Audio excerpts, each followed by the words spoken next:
ഇതാണ് എന്റെ കൊച്ചു കുടുംബം. അതെ, കല്യാണം ഞാനിപ്പോ പാർത്ഥിവനായി. നേരത്തെ ലിയോ ദാസ് ഇപ്പൊ ചെറിയ പരിപാടിയൊക്കെ ആയിട്ട് ഇങ്ങനെ പോകുന്നു. പാർത്ഥിവനായിട്ട് പണ്ട് ബിസ്ക്കറ്റ് കച്ചവടമായിരുന്നു. ഇപ്പൊ ബിസ്ക്കറ്റ് ഇപ്പൊ ചെറിയൊരു ചായക്കട ഇടാൻ വേണ്ടി നമ്മൾ പ്ലാൻ ചെയ്തിട്ടുണ്ട്. ബിസ്ക്കറ്റ് ഒന്നും പണ്ടത്തെ പോലെ ഇപ്പൊ ഇത് കച്ചവടം ആവുന്നില്ല. ഇപ്പൊ എന്നോട് വിശേഷം?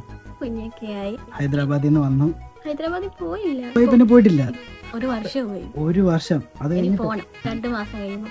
ഇപ്പൊ എന്റെ അനിയന്റെ കല്യാണമാണ്. അവരുടെ പ്രേമിച്ചു, അവര് വീട്ടിൽ സംസാരിച്ചു, വീട്ടുകാർ തമ്മിൽ ഇഷ്ടപ്പെട്ടു, അങ്ങോട്ടും ഇങ്ങോട്ടും എല്ലാം പറഞ്ഞാലോചിച്ച് അങ്ങനെ നടത്തുന്ന കല്യാണമാണ്. അപ്പൊ ഏകദാന നിമിഷം എനിക്കൊന്നും മനസ്സിലാവുന്നില്ലല്ലോ.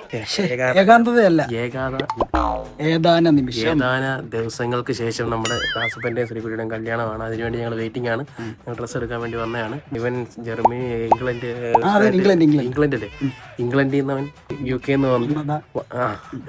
അപ്പൊ UK പുള്ളി നാട്ടിലേക്ക് എത്തുകയാണ്. പക്ഷെ കറക്റ്റ് ടൈമിങ്ങിനാണ് എത്തിയത്. ഇവൻ നാട്ടിലാണെങ്കിൽ ഒരു അത്യാവശ്യത്തിന് എത്തിയാണ്. ആ സമയത്ത് തന്നെ നമ്മുടെ ചെറുക്കന്റെ കല്യാണമാണ്. അപ്പൊ എല്ലാം കൂടിയിട്ടേ അവൻ പോകത്തുള്ളൂ അല്ലേ? എപ്പോഴും അങ്ങനെയാ, കറക്റ്റ് സമയത്ത് എത്തും. അതെ, നമ്മൾ ബിരിയാണി ഒക്കെ മേടിച്ച ആ സമയം ആകുമ്പോൾ ഇവൻ അവിടെ എത്തിയിരിക്കും. അതാണ് അവൻ, ഉറപ്പായിട്ടും അവനാണ് ഇവൻ. ബിരിയാണിയാണ് പിന്നെ ആണെങ്കിൽ കൊള്ളാം. ഇവന്റെ കല്യാണത്തിന് ബിരിയാണി അല്ലായിരുന്നു. ആര് പറഞ്ഞു?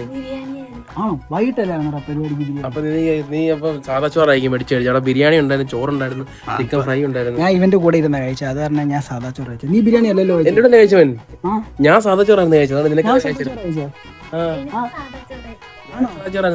ഞങ്ങളെല്ലാരും ലാസ്റ്റ് ഇരുന്നോണ്ടാ കേട്ടോ ഞങ്ങൾക്ക് കിട്ടിയത്. പക്ഷെ ബാക്കിയുള്ളവരൊക്കെ ബിരിയാണി വെച്ചിട്ടാണ് പോയത്.